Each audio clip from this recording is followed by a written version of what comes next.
question. What was the question? All right, so repeat the question is like about siblings and about how our interaction is with them. I was wondering if you felt that in the book you kind of even state that you did feel that your mother kind of was creating a rivalry between you two by somewhat favoring you, or at least alluding to the fact that she was favoring you rather than her. Yes, but keep in mind that my mother died when I was 17 or 18. I was a drug addict and my mind was completely polluted till I was 35. So not until I got sober and clean was I able to reflect going back. That being said, as I look back on it, my mother favored me. I was my mother's favorite because I was the one that could do no wrong. My sister always got in trouble. But why did my sister get in trouble? And this is all reflecting back, was because she was getting no attention. So the only way she could get attention would be to get bad attention, and she acted out by doing things almost deliberately to get caught. I did a lot of things. Drugs, bringing women in the house, having orgies and stuff like that when they were out of town, and never got caught. So I was always my mother's favorite because I was a good kid. I was the one she wanted to go to college and be a lawyer. My sister was incorrigible. She was, according to my mom and stepfather, she was out of control and she needed to be put away because they didn't know what to do. And they did. And they did put her away for a period of time in an institution. There was nothing wrong with her. I didn't know then, but come to find out years later, there was nothing wrong with her. She used to steal things from me. I used to have a coin collection. She would steal things from me, She would do things when we were in the house. It's called Prairie Avenue Nightmare House, the crowded house. And she would do things to get back at me because she wasn't getting the attention from my mother, from what I understand.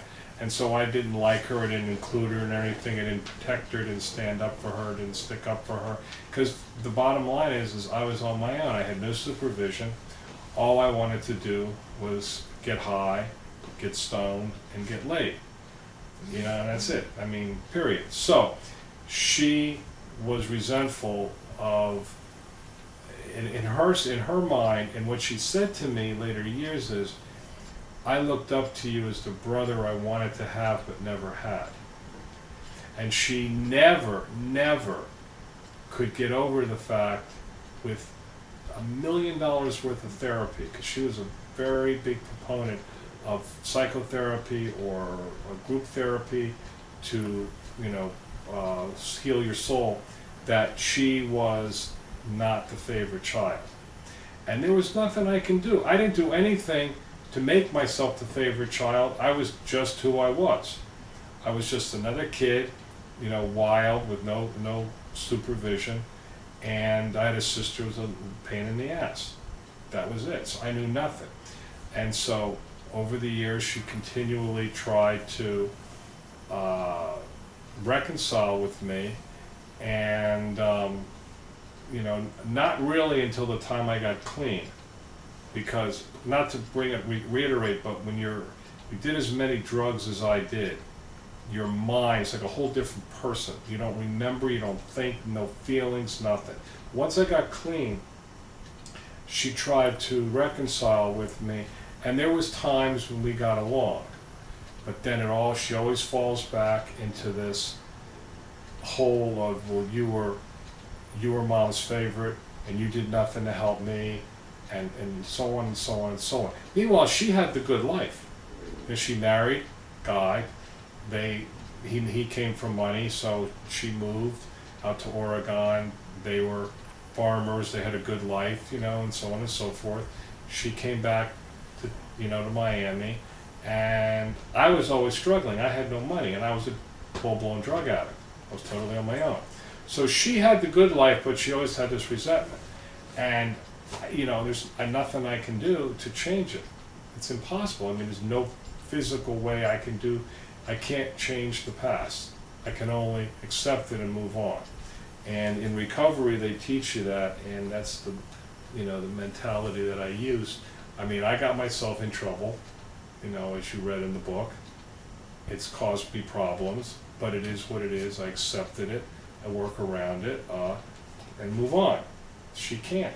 And every time I think she does, things like what happened the other day with this email just shows me that I can't get close to her. I can't communicate with her. Do you see any similarities on the way your sister's persona is right now, and including your mom? Your mom, when she was with the stockbroker, she in the book it seems your mom had a very like her children were baggage that she had to drag around with her.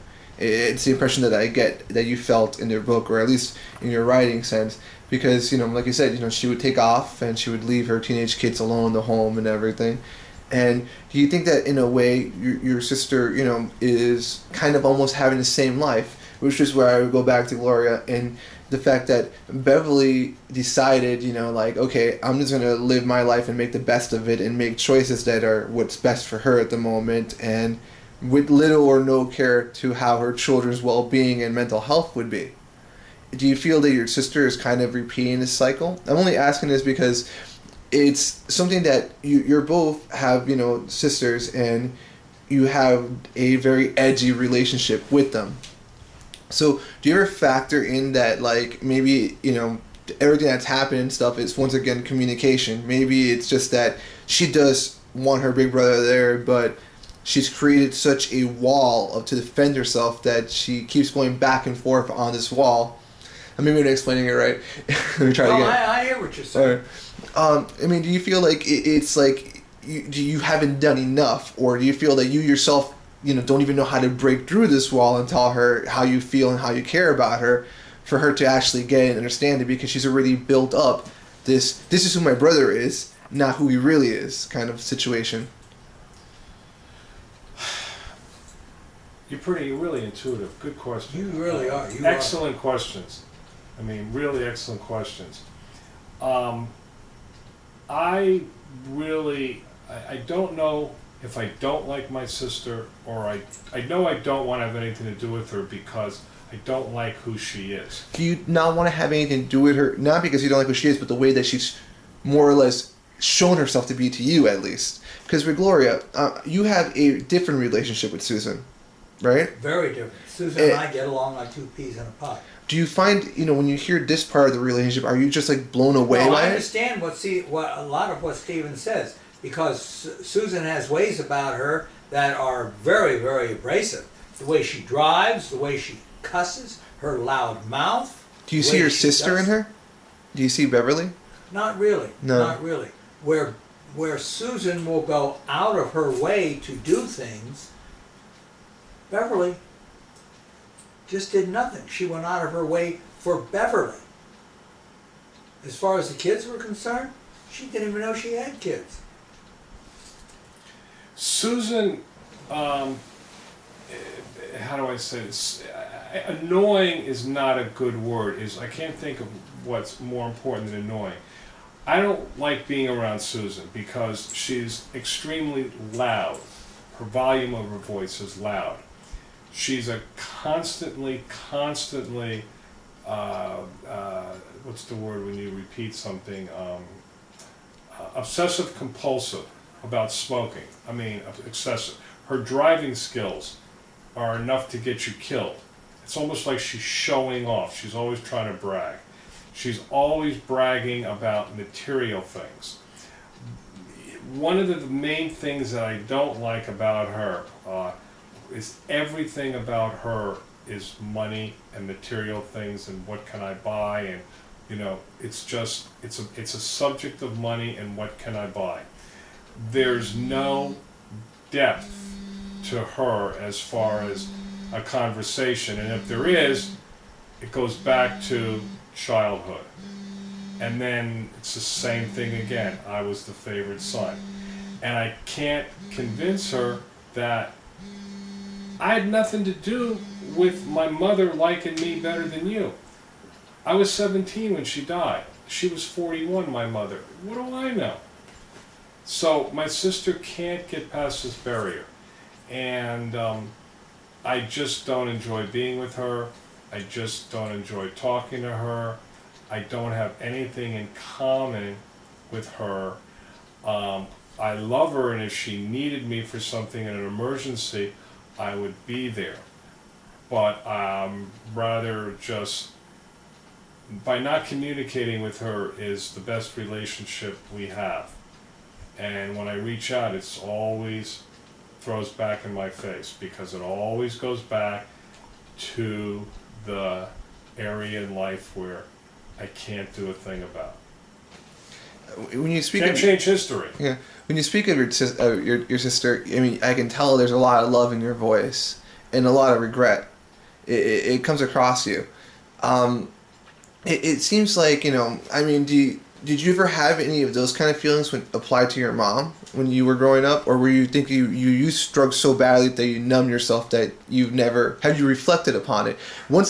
Finding out from Gloria more truths about who your mom was, or things that, well, we're children, we don't really see because we're children, And do you feel that there's similarities there? The only thing I remember about my mom and that issue is that, I loved my mom, and I always wanted to do things, because I was a con man, so I always wanted to manipulate her into thinking I was a good boy. Even when I'm sitting and I'm smoking a joint, or taking a pill, or doing bad things, I always wanted her to think I was a good kid. When the stockbroker Joe Gorenstein came into her life, everything changed. I resented him. I hated him because it took my mother away from me. Okay? Because, she spent 24/7 with him. And so that's when I started having feelings that I wanted her to be around, but she was not around for me. She was there only for the necessities, but her life and her life was devoted to her new husband and her new boyfriend. And at that time, I couldn't understand it. In retrospect, years later, I understood it completely, because she was lonely and she found somebody to fall in love with and love her, and it was the normal thing. But I resented her for that. I didn't resent her for really anything else, because I was too screwed up. The drugs just clouded my memory.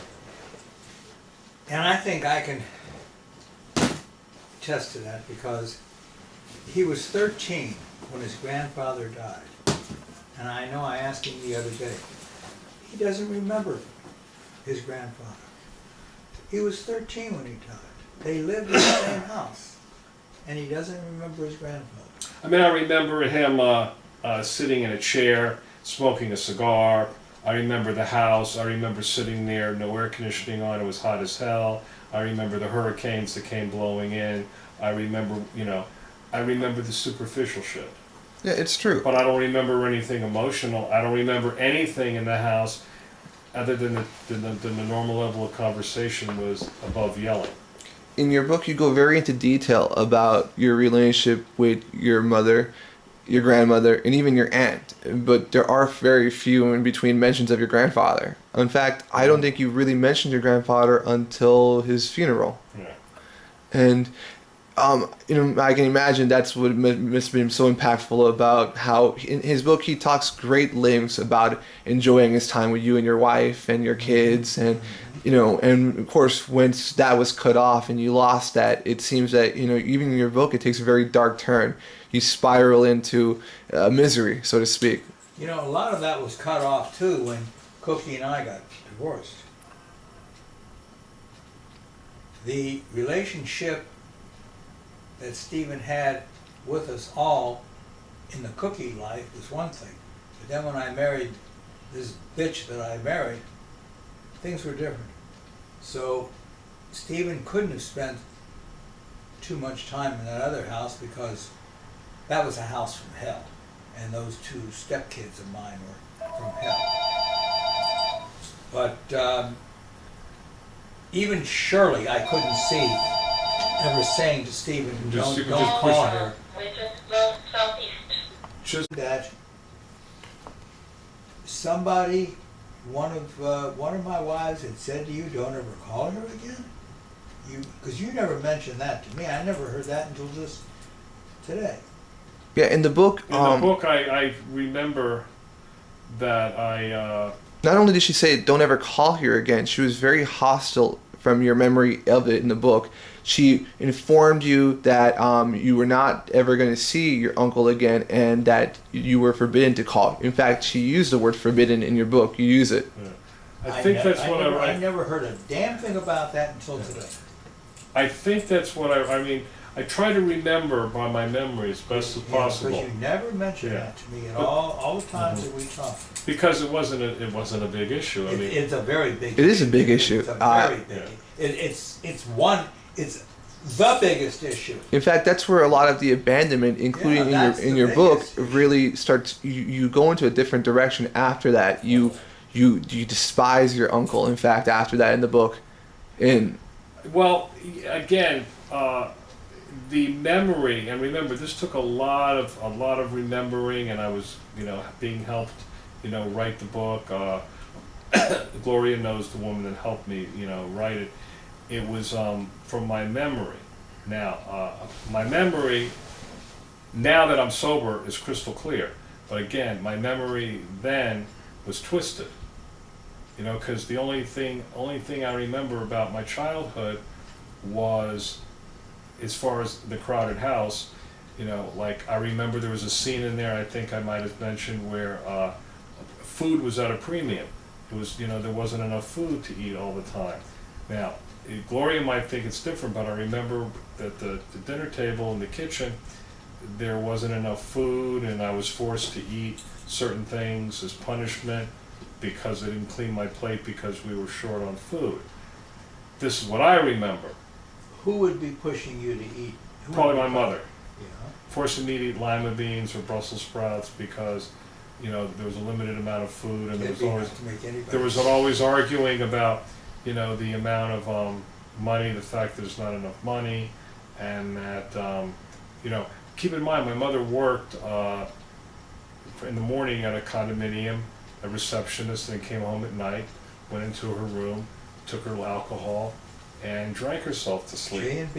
J&B Scotch. And so, the money thing, this is another thing I really remember also in the book, is that one of the few resentment things that you can kind of pick up on the book, at least, is you mentioned that you had a job, or you started picking up golf balls at the golf course, and you would sell them, and stuff like that. And you were how old at that time? Oh, gotta be, I don't know, 6 or 7. I would clean them. In other words, golfers would hit golf balls, because we lived on a golf course, and the golfers would hit them close to the house. So I would clean them up and either try to resell them to golfers or go to the par 3 golf course, which was down the street, and sell them. Just like I would take coconuts and I would open them up. I knew how to break the skin off the coconuts real quick. I got real good at that. And sell it and make some money. And this is one of the few times also you mention your grandfather in the book, because he says to your sister that that you are earning your keep. When is she going to start earning her keep? And she would have been 4 at that time. We're 2.5 years difference. Yeah. I mean, I can imagine how hard it must have been growing up.